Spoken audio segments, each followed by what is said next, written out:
Good afternoon. Welcome to the Board of County Commissioner Workshop, Monday, March 21st, 2022 at 1:30 p.m. I'll call the meeting to order, and if we could get a roll call for those that are able to join us this afternoon.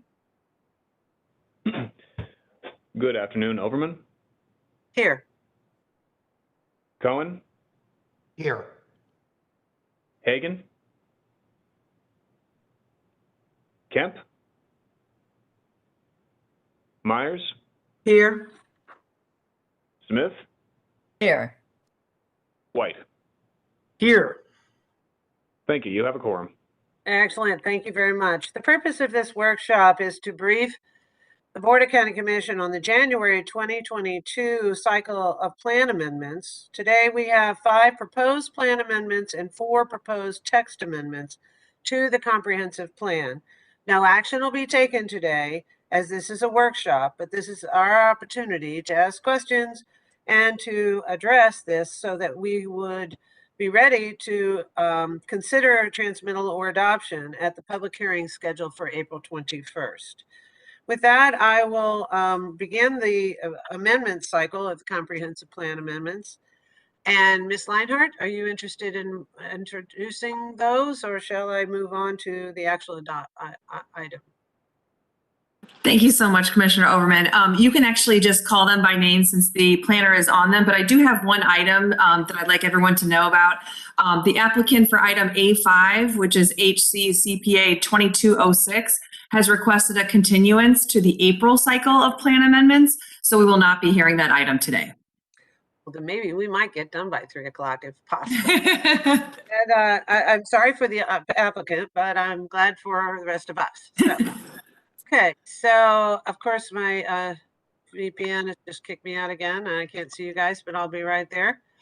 So the next item on or the very first item on our agenda is item A1. That is Hccpa 2022-02, a comprehensive text amendment change. And Mark Hudson is going to go through this item for us. Thank you, Commissioners. Again, Mark Hudson, Planning Commission staff. I'm here to present you the update to the intergovernmental coordination element of your comprehensive plan. If I may have the next slide. Give you a little bit of background. This is a publicly initiated plan amendment, or in particular, a text amendment. This was last done back in 2008. So as you can imagine, there's a lot of citations to update, other background materials that we'll need to be sure they're brought up to 2022. Also, to let you know that the amendment proposal in full is part of your packet. It's in a strike through and underline format. When we bring this back to you in April, we'll also have it presented to you in another format, which is a crosswalk for each of the policies, so you can see the proposed and the existing policy side by side. And some of you may find that a little bit easier to review than the strike through underline format. If I could have the next slide.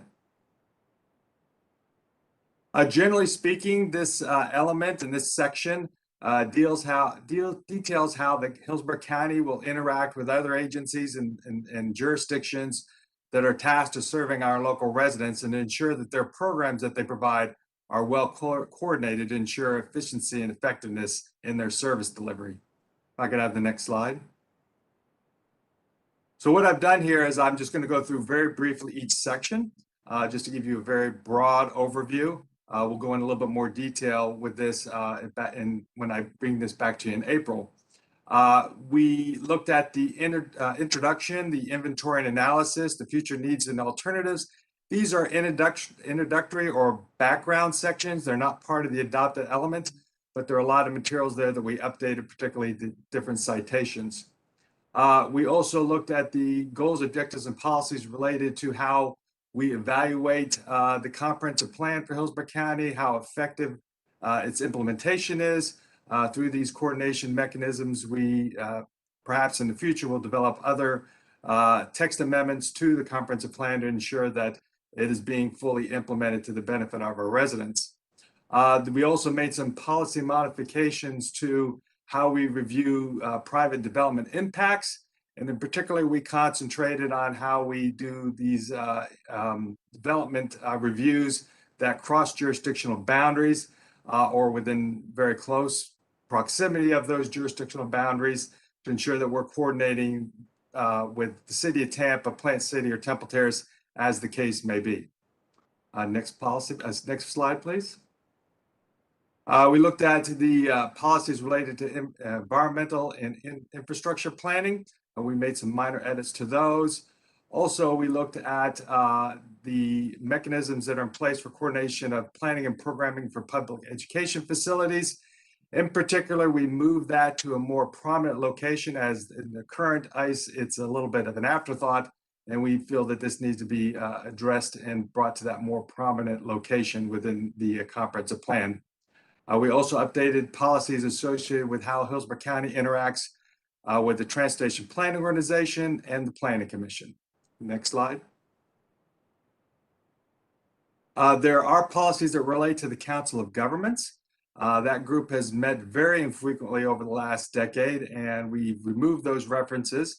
And because in many cases, their role has been supplanted by other groups that meet on a more regular basis.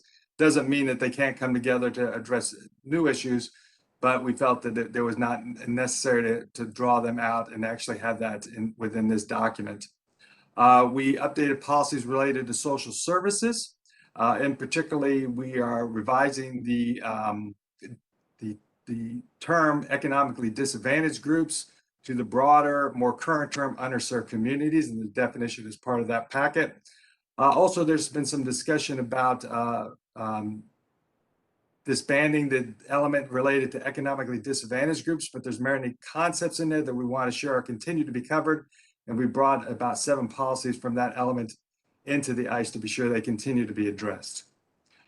We also looked at the public service and conflict resolution process, or how you interact with the other municipalities as far as when issues come with disputes affecting both Hillsborough County and those jurisdictions, and we've updated those accordingly. And we've also created a new objective and related supporting policies that promote sustainable and resilient communities. Now, I will say this is probably the area for the commissioners to look at closely over the next month. This is a new section and a new issue that we are addressing within this element. We utilized draft elements for the city of Sanford that was developed by the Department of Economic Opportunity as source material. Also, we received some source material from the Tampa Bay Regional Planning Council. So those are some of the sources of the material we used when we developed this new objective and policy. So that's something to in particularly take a look at over these next few days. If I could have the next slide. Of course, we're here to get your initial feedback today and see if we can address any comments you may have. I will say we have received some comments as of late from some county departments, and we do anticipate doing some minor tweaks on the version that you have today and the version that you will see when we bring that back to you. We have a hearing scheduled for this with the Planning Commission to get their thoughts on April 11th, and we'll be back to discuss this with you at a transmittal hearing on April 21st. If I could have the next slide. And that concludes my brief presentation, and I stand for any questions. Thank you, Mark, for that. I really, truly appreciate that. I see a couple of hands up. Commissioner Smith, you're recognized. Thank you. And I see that we have policy 1.2.6 and 1.2.7 that talk about opening discussions with the municipalities of Plant City, Tampa, and Temple Terrace about annexation policy. I mean, in the first place, we could conceivably have other municipalities. So I want to maybe leave that language open, not in the next 3 years, but someday. So the plan might allow for that. But you know, one thing that we've run into with annexations by other municipalities is they take over the land, they get the taxes, but we still are maintaining the county-owned roads in those annexed areas. And we're still on the hook when the citizens of those areas want the roads maintained or improved in any way. And so, you know, I mean, it's a good thing to have in here that we have a date by 2025 that the counties and its municipalities shall open discussions about annexation policy. I see that 2009 was scratched out. Were those talks ever opened in 2009? I was not part of those discussions, and I know that they have not entered into a joint planning agreement, which I would hope they would. And I think that that is a very valid concern on your part.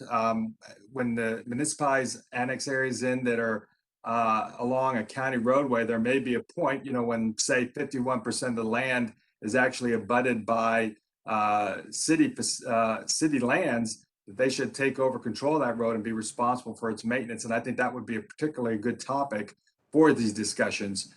Where they happened in the past and how fruitful they were, I'm afraid I just don't have the history there or participate in those, but I think it's important that we endeavor to reach out to them and get them restarted. Yes, thank you. Because it looks like, okay, we're going to start these 3 years from now. And it looks like the plan originally said we were going to start them in 2009. And so I just want to raise the point that maybe the language could be a little more, a little less aspirational, a little more definite, and maybe even say that some of our, spell out some of our concerns that we want to definitely see addressed sooner than later. One of them would be the maintenance of county-owned roads in or other facilities in annexed areas. I think we can develop some additional language there to give you the comfort that it's being a little bit more aggressive and then more detailed about some of the issues addressed. So I will work on that with our staff and and I'll point that out when we bring that back to you in April. Thank you. Commissioner Cohen, you're recognized.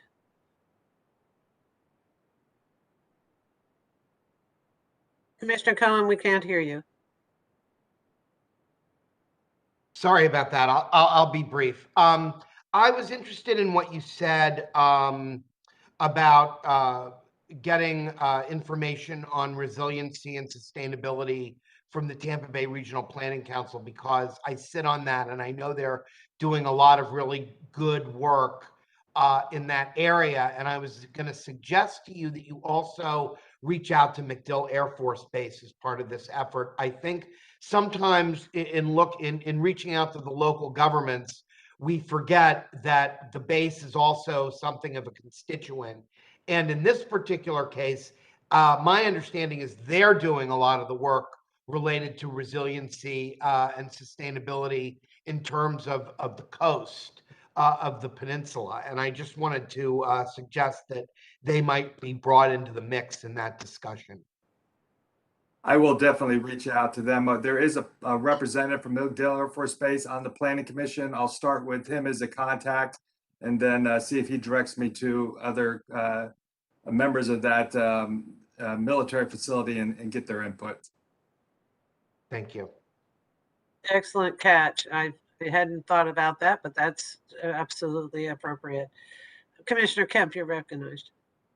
Thank you. One, I just wanted to point out my presence. I know I wasn't here right at the start. But I think both Commissioner Smith and Commissioner Cohen have made very good points. I guess there's been some 1,500 acres in a decade that have been annexed. And I mean, we only have 3 cities, Tampa, Temple Terrace, and Plant City. I think it's primarily with Plant City. And I'm really concerned about, I don't know what we can do. I know one of the things is roads, as Commissioner Smith said, in terms of looking at that. But I think we also kind of have to look at what burdens that may put one way or the other. We've learned in unincorporated county and the rural area, the costs of doing sprawl development in those areas. And it seems as though some of the development, and I love Plant City, is the jewel of Hillsborough County, in that it is a real place, a real village, town, city, small city that was built, many years ago, and has, I think, been developed in a wonderful way around the downtown area. But I think it's, I don't know what impacts we can have as it gets annexed in every which way, with kind of holes of unincorporated county in between. And I just think that, as Commissioner Smith said, moving that discussion up, because it's happening very, very quickly, and I've wondered about it often, but it hasn't been raised. So I think that is extremely important, what Commissioner Smith said about seeing where that, how that is moving, and how we can best benefit the county as a whole in terms of those future jurisdictions and how they work together. And the other was Commissioner Cohen's point about resiliency and sustainability. And I would just like to say, because I think our board doesn't quite realize this yet, but we have a amazing, and it hasn't been presented yet, I've been working through it for a long time with our staff, an amazing resiliency and sustainability plan that is very tailored to us, but is also probably transportable. And I think it's very, very strong. So, I think that we have that to work from as well. And yes, McDill is by all accounts doing really important sustainability efforts, which they have to do. They're a low-lying peninsula on a peninsula. And I know, have, as we see from all the charting with sea level rise, that really one of the first threatened areas is McDill Air Force Base, the land that's there. So I think they are really important partners, and they have invested a lot in looking at that. And hopefully we can partner with them and kind of also wrap in our very robust, strong, comprehensive resiliency and sustainability plan that we've developed at the county. Thank you, Commissioner. I based on what I've heard, we'll make the implementation date for that particular policy a little bit more aggressive than it is today. I do want to say that even though that policy is in there, that there are coordination efforts already in place, that the county coordinates activities with the municipalities. I was in a meeting this morning concerning an area of annexation going into Plant City, that both county and Plant City staffs were having that dialogue and discussion on particularly the transportation implications of that new development. And I will reach out and see if we can be a little bit more detailed in some of the work that the county has already done dealing with resiliency and sustainability, ensure that's reflected in the policies being proposed. I don't see any other hands, so I just have a couple of comments that I see on page 21, or at least my page 21 printed out. There's coordination on the metropolitan planning, transportation planning, and then it references the transportation planning organization all the way through it. So I just wanted to get some clarity if we need to say, coordination on the transportation planning organization, TPO / formerly blah, blah, blah. Just to make sure that we're talking about the same agency and as the planning occurs, because metropolitan planning has been replaced everywhere except for in the title of the. I did reach out to the TPO staff for that language, but it doesn't bear that we can confirm that with them. So I will confirm that that is correct. Okay, all right, that's great. It was just one of those. It changed everywhere else but in the title. So I thought, well, maybe we should just ask. I will definitely double check. And I'm really glad to see that we are addressing the coordination that's necessary in our overall comp plan and coordinating it with the Transportation Planning Organization, given that they do a significant amount of planning and as well as analysis of our growth rates, our population, our challenges, and our greatest needs when it comes to our infrastructure. So I appreciate that there's coordination there. That's critically important, along with what is done with the Planning Commission in terms of looking at our land use related issues. That intersection is critically important for that partnership between, especially when we're dealing with a line between a municipality and the county. As we've discovered, for example, Fowler Avenue and planning for it is a mess. It's just not easy because it's right there. It's a major corridor. The line splits not exactly down the middle of the road. There's pieces of it that are one set of land use goals and others, and transportation is an issue. So where we can create that coordinated opportunity for joint land use as well as planning goals, I think would be hugely impactful to the progress that we make in breaking down the silos between the various different entities. So I'm really happy to see that. One area that did catch my eye was the movement to the new language, but I need to make sure that we're clear about what we were trying to accomplish when we're dealing on page 26, the coordination planning of social services and underserved communities. There isn't a definition of underserved here. And I think it's critically important that we recognize that someone's perception of underserved might be, for example, and I'm not picking on South County at all, but they may feel underserved in the amount of roads that they have versus an underserved low-income community that has chosen to be ignored only for the lack of voice in terms of building infrastructure in those communities. So, or not invested in transit when it's critically important to the success of that community and how that community is grown. So I think it's really important that we define underserved, even though I recognize that there's an intent there to address those folks that are economically disadvantaged and yet may also have experienced potentially inequities in how we've invested in our planning and our infrastructure in the past. I know we're fixing it now, but I want to make sure we don't go back to not fixing it. So if we could define underserved communities in this particular element, that would be really, I think, beneficial to create the clarity we're looking for in our planning. Because I don't see it in here. And I think that would be, I understand the intent, but I think it's going to be important going forward that we address those issues. And then lastly, the coordination of public services. Great to see that we're talking about, all agencies. I don't know if that means also FDOT. But I'm not seeing reference to anything other than, municipalities and counties at this point. But in all of our public services, whether not necessarily utility services, but broadband, road transportation, roads, all those things are, in my opinion, infrastructure, but they also play a certain utilitarian role in our planning. And I don't see, the state transportation being part of this process. And as we've discovered, it's necessary.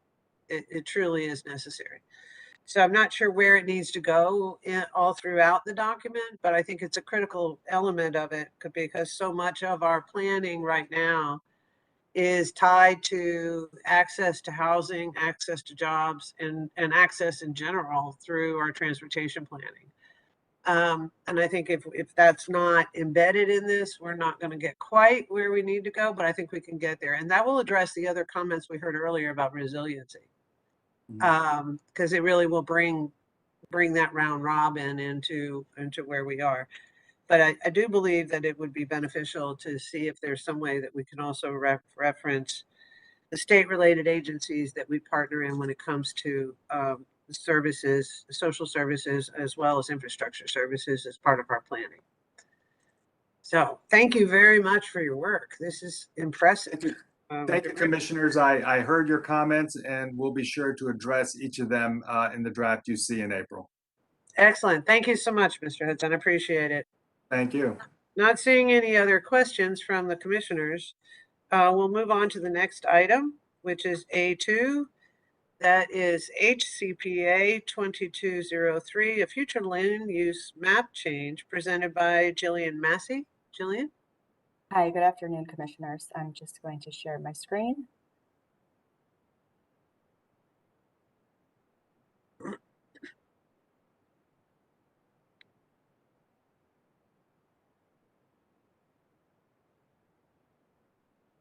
Okay, can everyone see my presentation? Yes, we can. Great. Hi, this is Jillian Massey with your Planning Commission staff. I'm going to be giving a brief presentation on Hcpa 22-03, which is West Hillsborough Avenue and Racetrack Road. This is a general location map of the January 2022 plan amendment cycle. This application 22-03 is located on the western boundary of Hillsborough County. As mentioned earlier, it's located on West Hillsborough Avenue and east of Racetrack Road. Some background on this application is that the map amendment being proposed is privately initiated. It involves two parcels that total approximately 7.99 acres. They are located in the urban service area and within the limits of the Town and Country Community Plan. These parcels are located entirely in the coastal high hazard area. This is an aerial photo of the two parcels in question. Of the two parcels, the one to the west is classified as heavy industrial and appears to have a storage building on it. And the parcel to the east is classified as vacant commercial land. The subject site is mainly surrounded by other light commercial and light industrial uses to the north, east, and west. And across West Hillsborough Avenue further south, there are some agricultural uses as well as mobile home parks and single-family developments. This is the current adopted future land use map. There are two parcels as a part of this application. The one to the west is classified as regional mixed use 35, and the one to the east is classified as light industrial. As you can see, the site is mainly surrounded by light industrial, and across West Hillsborough Avenue to the south is classified as office commercial 20. Further around the outskirts of this site, beyond the corridor of West Hillsborough Avenue, there is some residential forest you can see on the map. The proposal before you is to change both of the parcels to residential 35.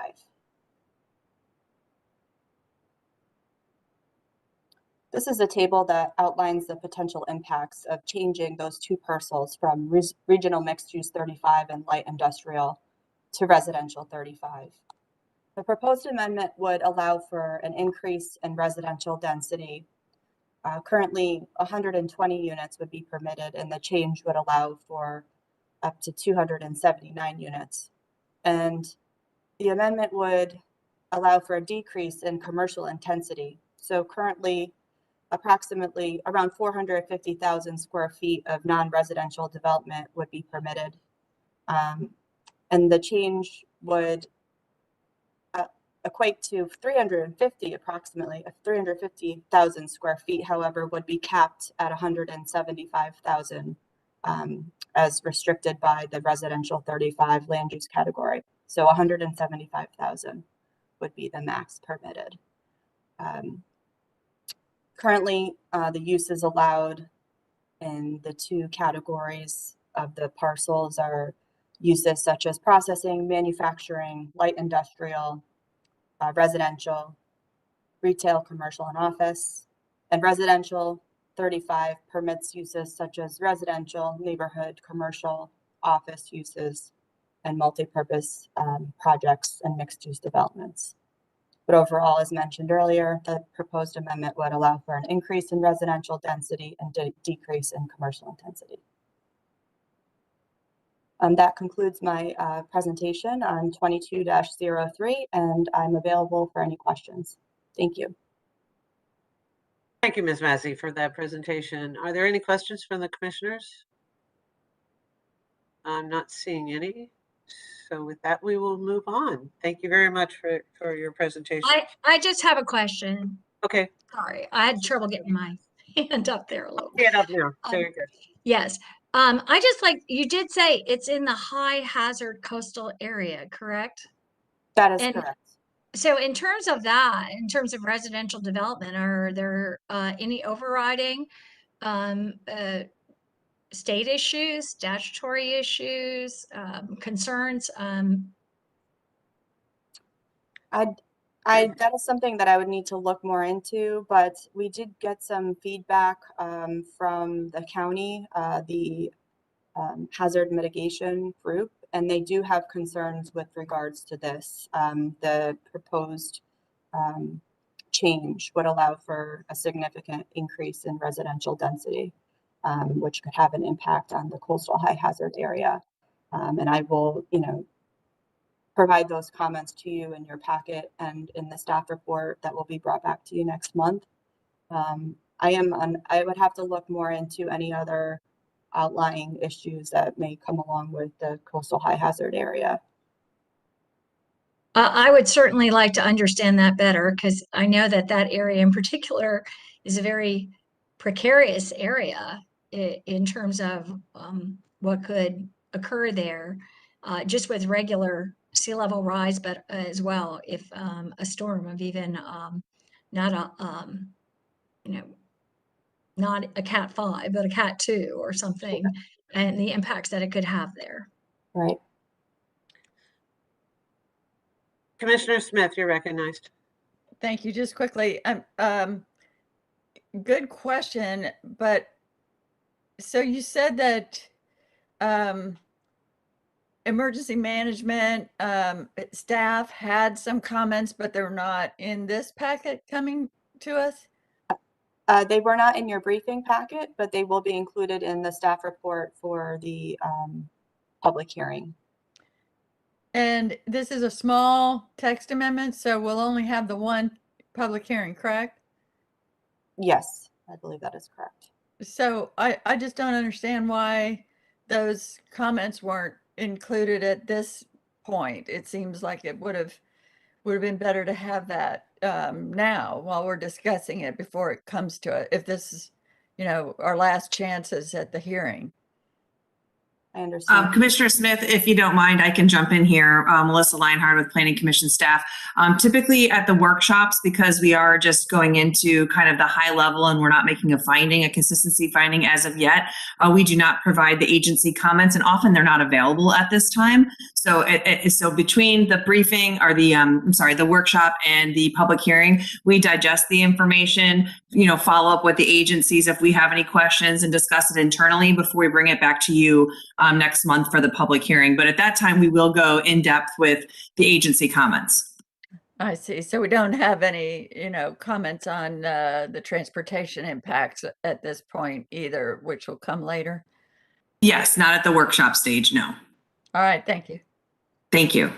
Okay, and I had just a quick question. When we're looking at the density for the future land use of 279 units on 4.56 acres, is that correct? Am I reading that right? We're talking about multifamily housing. Is that? At this point, we wouldn't have a current or a design that is being proposed. It would be whatever the site would allow. As far as the design is not in question at this point. The density, it's 7.99 acres between the two parcels. Okay. And that's what that acreage would allow in the residential 35. But at this point in time, we don't have a proposed design, whether, it's single family or multifamily. We don't have that information. But typically residential 35 isn't single family. Is that correct? Yeah, I would say that's accurate. Yes. Okay. And so would this also allow for the potential development of affordable housing in the area, given that it's a high hazard area, or is it prohibited? I don't know that affordable housing would be prohibited. I believe that it would be permitted. I don't know that the coastal high hazard would prevent that. And that's why I'm trying to get that in the housing element, but that's that's a different plan amendment. But I am concerned that, you know, because it is, you know, it is in a high hazard area. It's going to require flood insurance. We'd had a significant density, and there's emergency management possible concerns. This has a few hurdles to go to get some clarity on where we're going with approving this change. So thank you very much for your comments.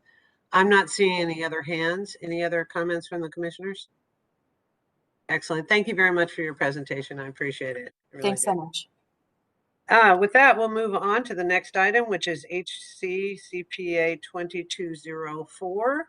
That's a future land use map change, and that is being offered by Andrea Papandreou. Good afternoon, Commissioners. Andrea Papandreou, Planning Commission staff.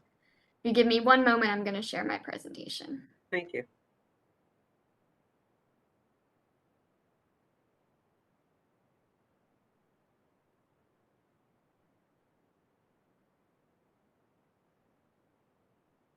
Commissioners, are you able to see the screen? Yes, ma'am. Okay. Once again, Andrea Papandreou, Planning Commission staff, presenting Hcpa 22-04, Causeway Boulevard and South 90th Street. So this is a privately initiated small-scale map amendment. The site is approximately 5.26 acres. The request is to go from the community mixed use 12 category to the residential 20 future land use category. So this site is located in the center of the county. It is in the Tampa urban service area and the Greater Palm River Community Plan. The site is currently vacant. It is south of Causeway Boulevard, east of South 90th Street, and west of US Highway 301. Immediately to the west is the Causeway Park. Further west are single-family and vacant properties. To the immediate east of the site is vacant commercial, and then further east and south are multifamily properties. To the north across Causeway Boulevard are a mix of uses, including single-family residential, commercial, vacant, public utilities, and light industrial land uses. The future land use, the adopted future land use for the site is Community Mixed Use 12. And the Community Mixed Use 12 designation surrounds the site on the east, west, and south. Immediate surrounding land uses for the site as well include Urban Mixed Use 20, Residential 9, and Residential 20. So the proposal before you today is to change the Residential 20 future land use category. The existing Community Mixed Use 12 future land use category would allow up to 63 units and a 0.50 FAR, which would be approximately 114,562 square feet. The potential residential 20 future land use category would increase the density to 105 units and increase the intensity to a 0.75 FAR, which would be an increase to up to 171,844 square feet. For the residential 20, any non-residential development over that 0.35 FAR must be for office or residential support uses and not retail. And if approved, this plan amendment would allow neighborhood commercial uses and light industrial, research corporate park, and community scale retail commercial uses would no longer be permitted on site. So that concludes the presentation for Hcpa 22-04, and I'm available for any questions. Thank you. Oops. Thank you very much for your presentation. Appreciate that. I'm looking at the aerial view, and it does appear as though there's either wetlands or a creek through the property. Is that accurate, or at least semi-accurate? I believe there might be wetlands at the bottom of the site, but I did not get any, EPC did not have any objections or agency comments for this. Okay. I can reach out and see if there's any further details, but I didn't have any wetlands comments provided. Right. I mean, the reason I ask is that given the level of density they're increasing to, whether it's even possible given the potential wetlands that are on the property. So I just was curious, more so than anything else. Thank you very much for your presentation. I appreciate it. I don't see any hands raised, so we can move on to the next item. Thank you very, very much. With that, we'll move to Hccpa 2205. That's the future land use map change at and Carla Llanos. Am I saying? Yeah, I'm not saying it correctly. I'm sorry. Yes, Llanos. Llanos? Oh, I got it. Okay. Thank you very much. You're recognized. Thank you. Carla Llanos with Planning Commission staff. This is a privately initiated small-scale comprehensive plan amendment, 22-05. It's also known as Morris Bridge Road and 127th Avenue in the unincorporated Hillsborough County.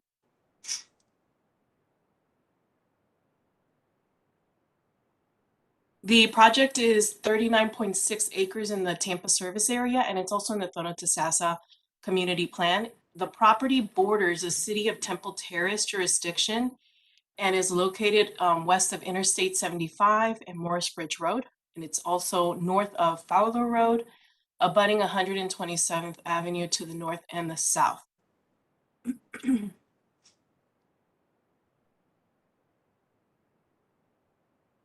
Now, the enlarged existing and proposed future land use maps are located in your packets for your review. The property has an adopted future land use designation of community mixed use 12 and is proposing to go to natural preservation and residential 20 future land use. The residential 20 allows neighborhood commercial, residential office uses, multi-purpose projects and mixed use developments. The community mixed use 12 and the residential 20 will both allow for the same type of uses.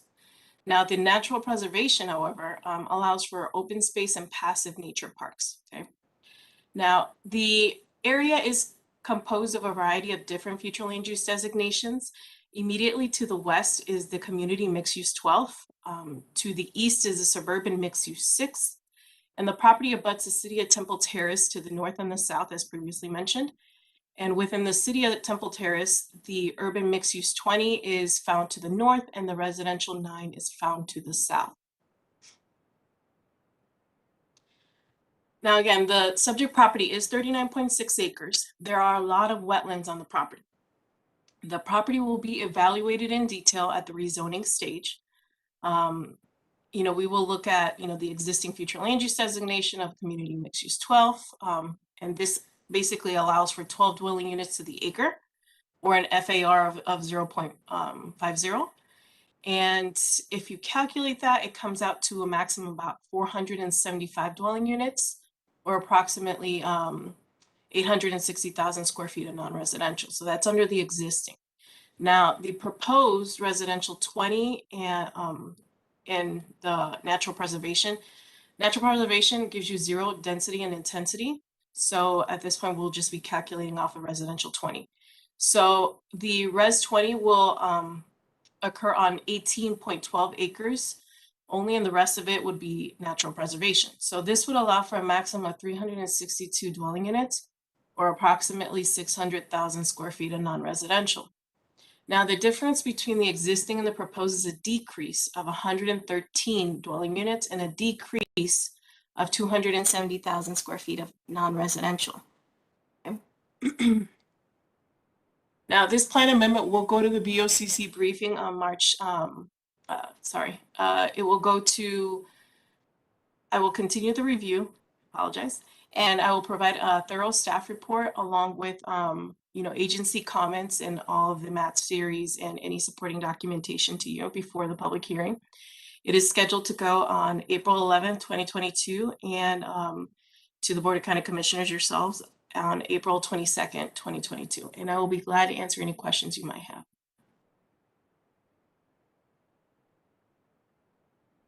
Great. Let me unmute myself. Thank you very much for your presentation. Commissioner Kemp, you're recognized. Thank you. And maybe I missed something here. Did you say this ultimately is looking at a decrease in the number of potential potential residential units? Yes, so if you calculate it off of just as is, using the future land use designation, it is a decrease because the current existing is CMU 12 and it abuts the entire property. This is not considering any wetlands on the side or any of that sort. So we're just using plain old future land use straight on the property. By them converting to this, natural preservation and Res 20, they're basically decreasing the amount of area that they're going to be building on. Now, does that necessarily mean that it will be permanently, a decrease in density? No, because we still have the rezoning stage that we have to look at to see if any credits apply or if there's any type of bonus density that they will apply for. At this point in time, since it's just for the comprehensive plan amendment, we look at maximum intensity and density. And there's never at this stage, it's at the rezoning stage, if there were, for instance, a conservation easement over the natural preservation lands, that would come later?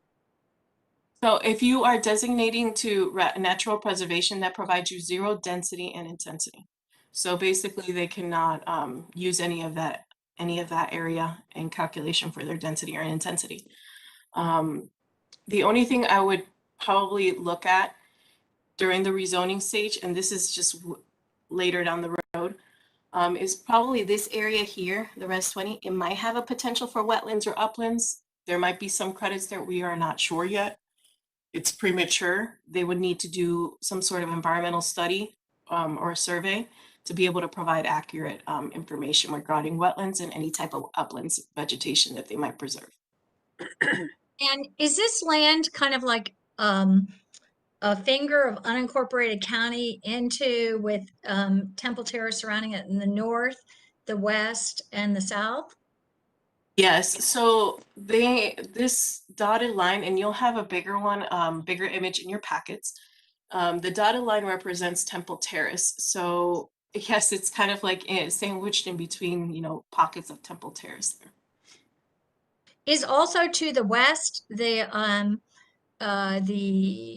thatched whatever land to the west of this, is that also unincorporated county land? I would have to verify it in my map, enlarge it, but I think that is, let me check my notes real quick. Let's see.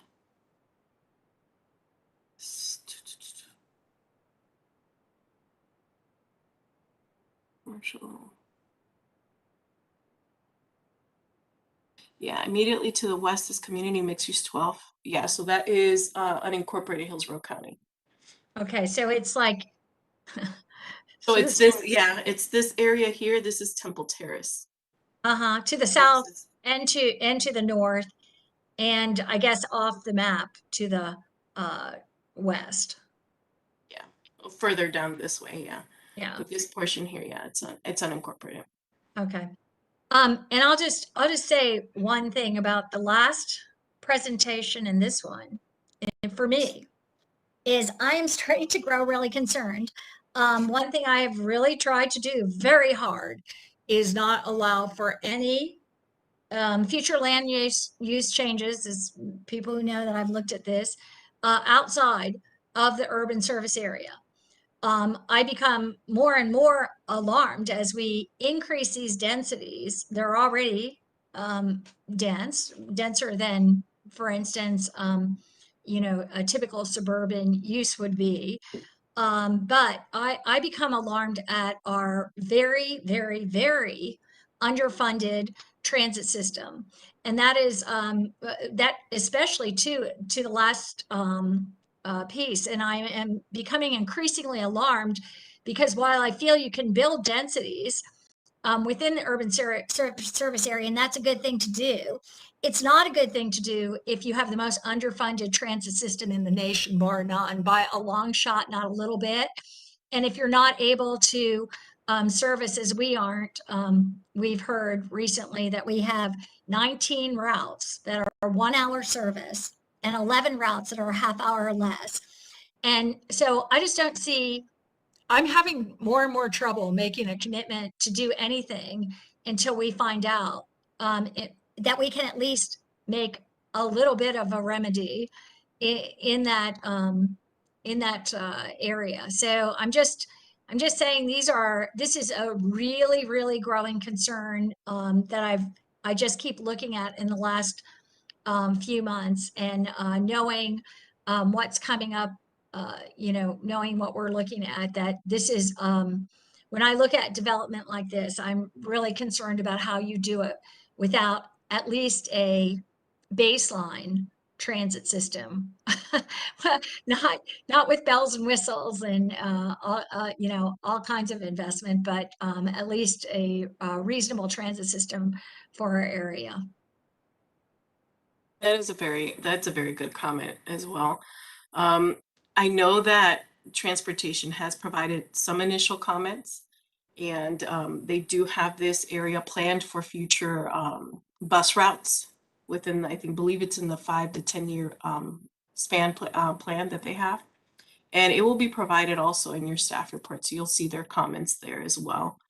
But again, this is at the plan amendment stage, and I understand your concern, but I think these will probably get addressed in detail, specifically with your concurrency in general with schools and your traffic analysis at the rezoning stage.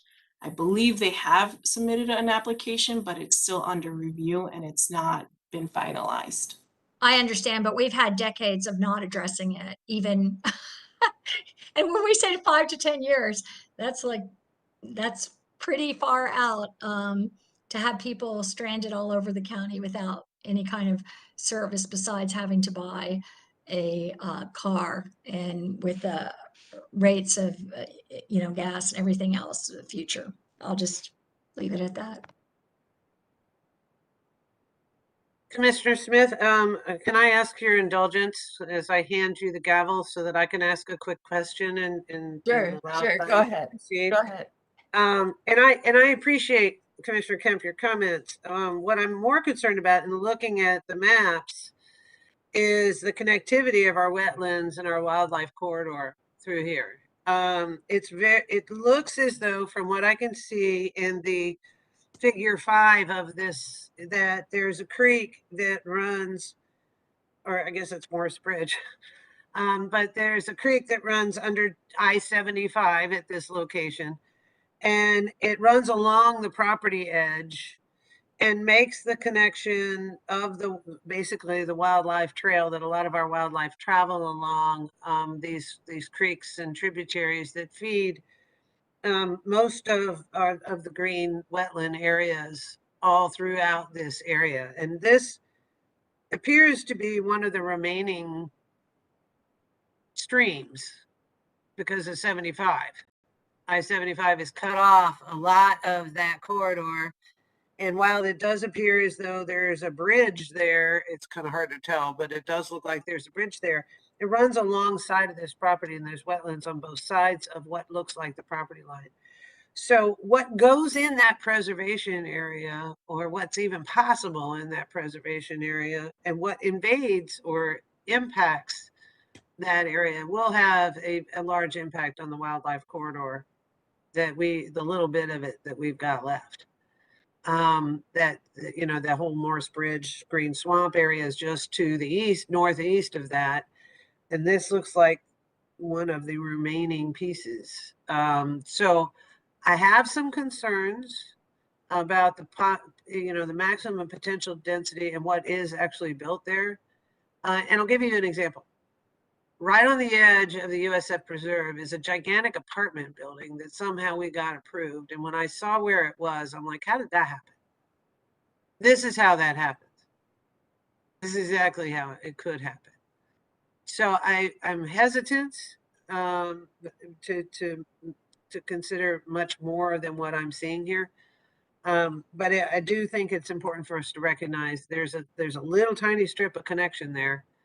And that looks like the only one I could see on this map. So I will do more research, but I appreciate if there could be some comments with EPC as well as with our ELAP folks that are paying attention to our wildlife corridor opportunities, and see if they have any comments on what could occur or should not occur with this map change. So thank you very much for your comments. And Commissioner Smith? Thank got you. it. Thank you. Oops. Yeah, thank you. And Commissioner Overman, I'm in the same vein as you, noticing that this parcel is in fact approved for ELAP acquisition because of some of the connections and everything that you were addressing. So I was going to ask to make sure that we get comment before it goes to the Planning Commission from ELAP, from Natural Resources, as well as EPC. But certainly, yeah, before it goes to the Planning Commission, hopefully we can have, you know, that staff looking at those, that for those reasons and how this would impact, you know, maybe they'll be happy with having natural resource designation on part of it in order to get at least some of it. I don't know, but we should hear from them on this as this moves forward. Thank you. Excellent. And remember, continue, A5 has been continued. So the next item is A6, and she's all yours. Thank you. Thank you. And so I take the gavel from here. I see no further comments. Anybody from Planning Commission want to say anything more to item A4? No, I'll just add that we will be looking into those items. The direction was very clear. Thank you. Right, great, thank you. And A5 is being continued, so that takes us to A6. Planning Commission staff, take it away. Good afternoon, Commissioners. Hcpa Mills. I'm going to bring up my PowerPoint.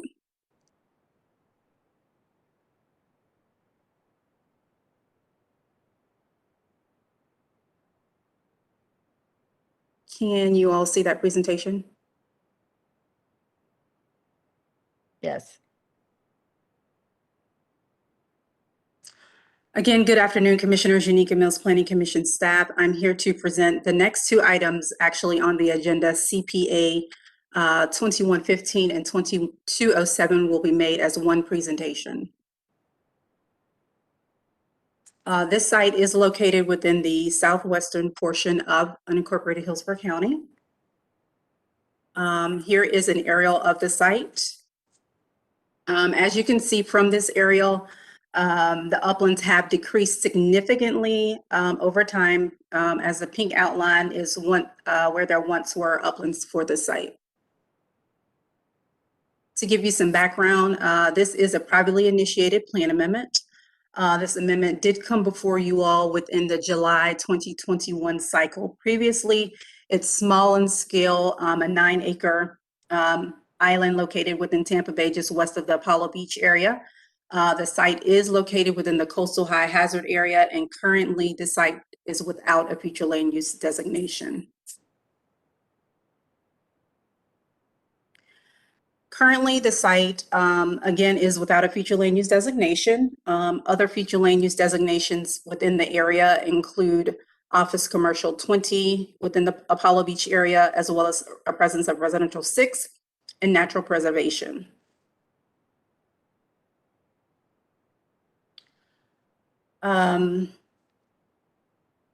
The original request for this site was to change the future land use designation to public quasi-public. With that request to public quasi-public, Planning Commission, as well as Planning Commission staff, as well as the Planning Commission, found this request to be inconsistent at an October 4, 2021 Planning Commission public hearing. This item was then heard by the Board of County Commissioners at a October 21st, 2021 public hearing. And at that hearing, the Board of County Commissioners continued this item and directed Planning Commission staff, Development Services staff, and the applicant to work together to create a new future land use category that would be suitable for the site. So that brings us to the initiation of Hcpa 2207, which is publicly initiated text amendment. Currently, staff is working with the applicant in creating language for the island recreation future land use classification. This category will be newly added to Appendix A within the future land use element, and it will give details on the specific intent of the of the future land use classification. It'll give details regarding the floor area ratio, as well as the typical uses that will be allowed under this new future land use classification. So at this juncture, Planning Commission staff and our partner agencies and the applicant are continuing to solidify the language for Hcpa 2207.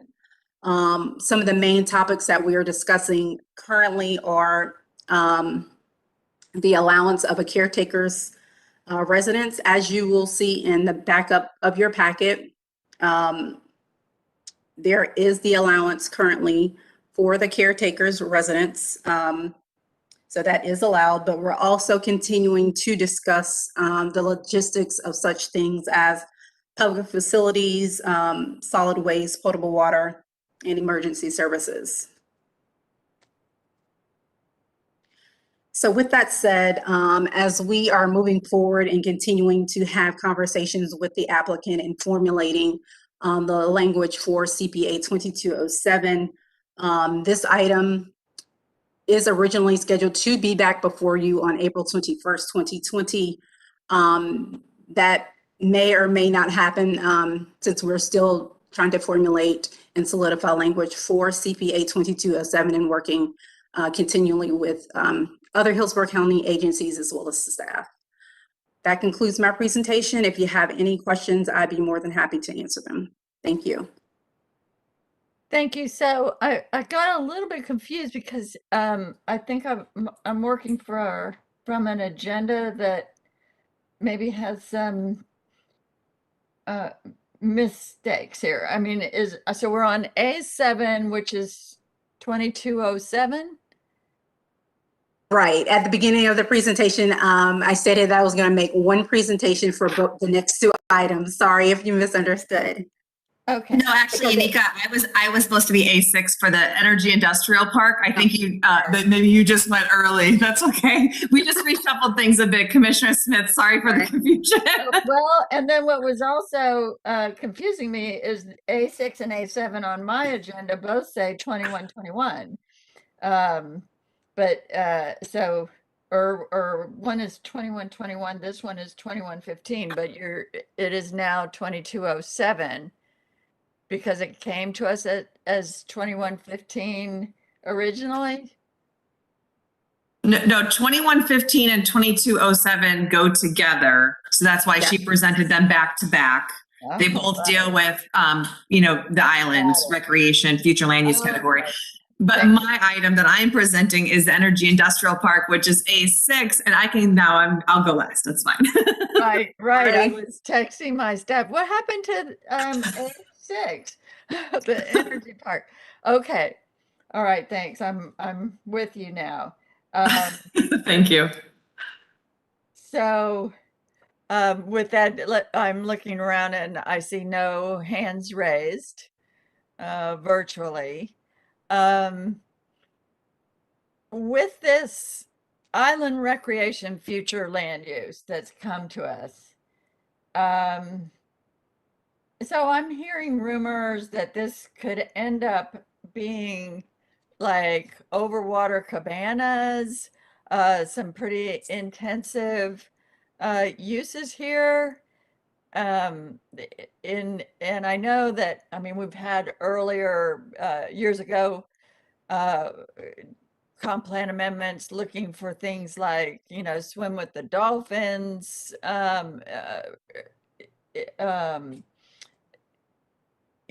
park type things. I just want to be very careful about what exactly might occur here once we approve this. Any guidance about what's the most that this would open the door to? Right now, the language is anticipating the description has recreational uses that would support the site. We are, again, still continuing to discuss and have conversations with the applicant as to other uses that may be allowed on the site.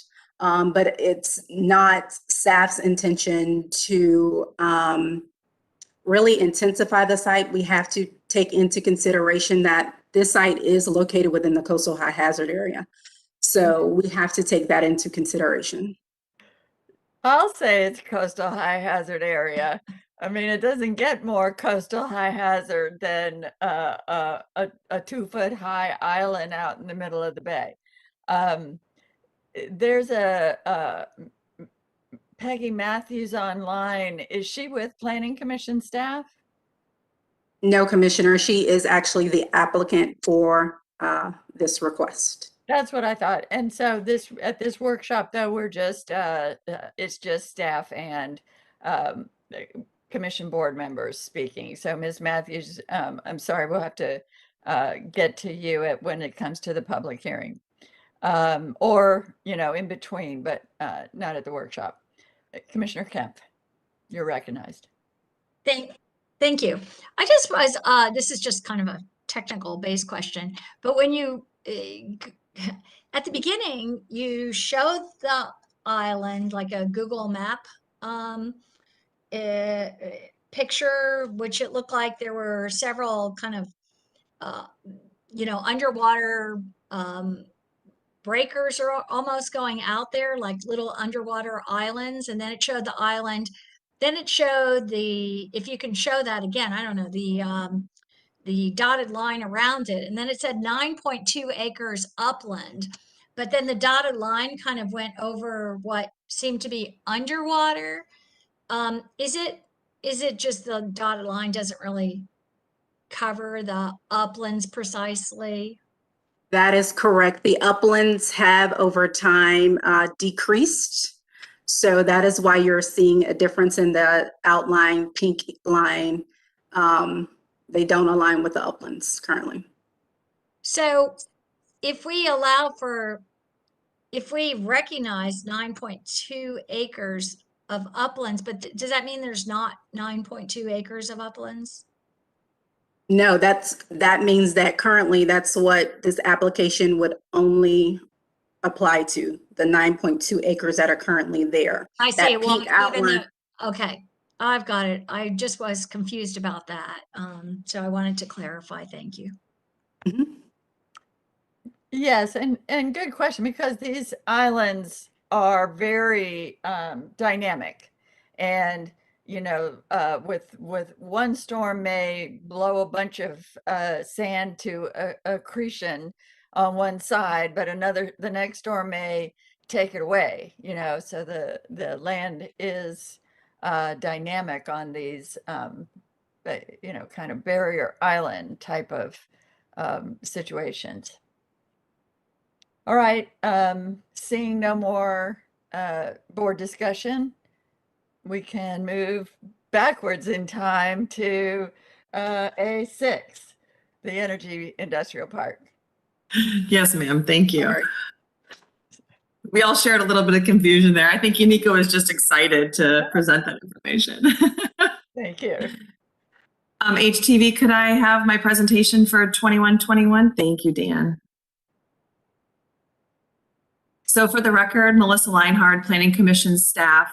This is the presentation for unincorporated Hillsborough County's Comprehensive Plan Text Amendment 21-21. Next slide, please. The subject site is located in the eastern portion of Hillsborough County. The site is located south of State Road 60. It's between Dover Road and Turkey Creek Road and north of Durant Road. And the site is not located within the limits of a community plan. Next slide, please. This is a privately initiated amendment. This is a text amendment to adopted language under the Energy Industrial Park section in the future land use element. The subject site is approximately 2,978 acres in size. And the request is to modify existing language in the Energy Industrial Park section of the future land use element that is regarding the output of alternative energy that's required on site, as well as change some language regarding the perimeter buffering and screening. Next slide, please. And this slide shows an aerial of the subject site, which you can see here in the blue color. Dover Road is the western boundary. The State Road 60 is the northern boundary. Turkey Creek Road is the eastern boundary, and then Durant Road you can see is located just to the south of the site. And then so I can't use, since it's not my presentation, I can't use my cursor, but as you can see sort of on the western side, there's a diagonal CSX railroad that sort of bifurcates that property there. And then there's also land owned by Hcpa that runs through the site from Turkey Creek to Durant. And you can see that's the part that's not shown in blue, sort of near the center of the site. And as I just mentioned, the Hcpa property is not part of the Energy Industrial Park area. Next slide, please. Next, thank you. So the future land use category, Energy Industrial Park, and its associated objectives and policies were originally approved specifically for vacant lands in eastern Hillsborough County in 2010.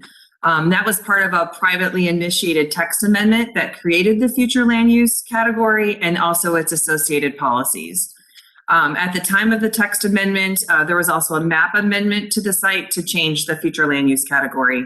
And policies were written based on the topography of the site at the time and also the energy producing technology that was available at the time.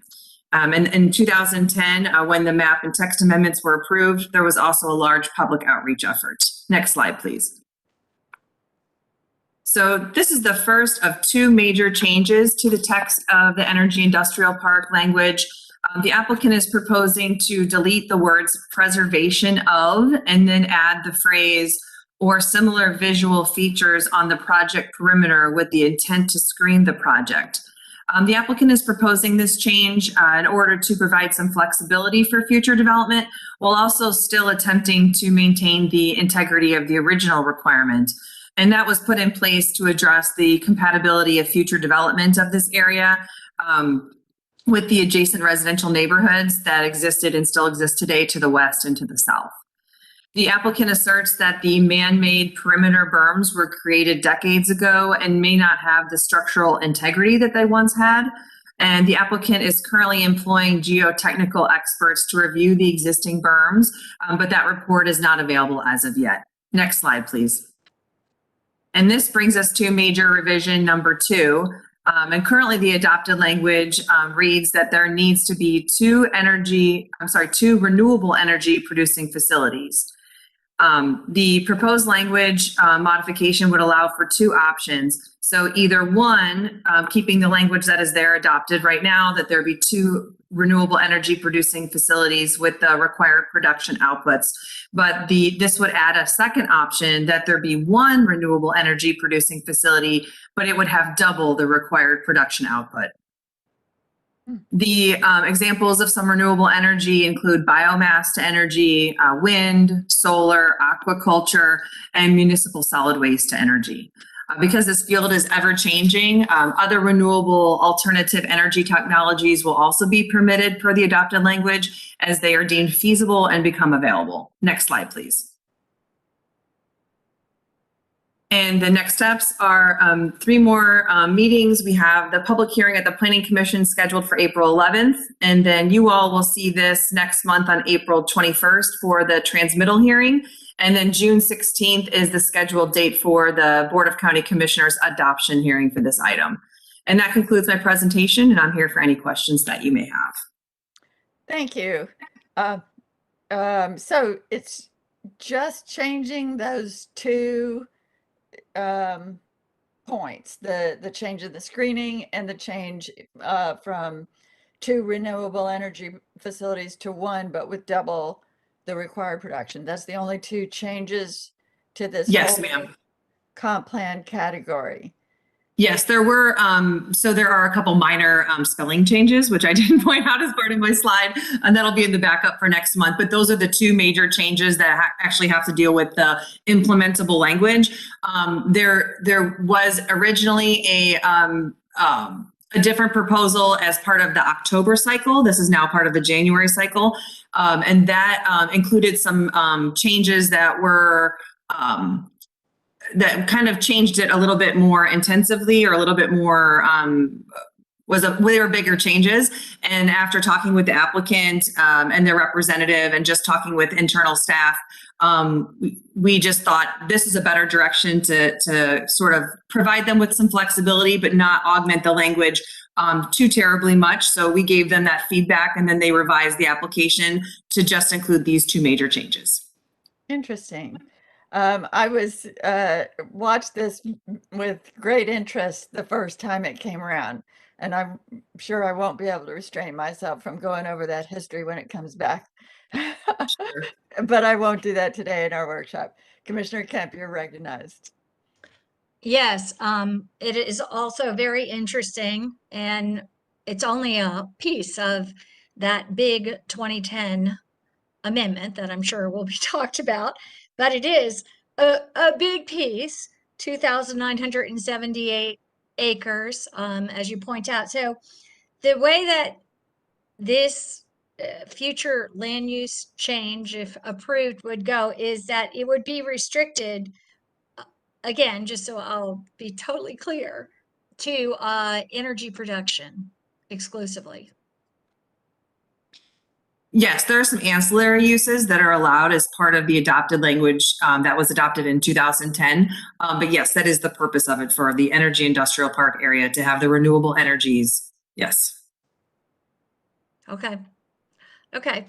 And I'm sure, as Commissioner Smith says, I think that whole enormous area was agricultural 5-to-1 back in, that was one residents per 5 acres, I'm pretty certain. The whole, not just those 3,000 acres, but all multiple acres of that back in 2010. So it will be interesting, as Commissioner Smith says, to watch.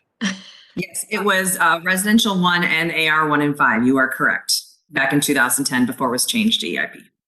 Great, thank you.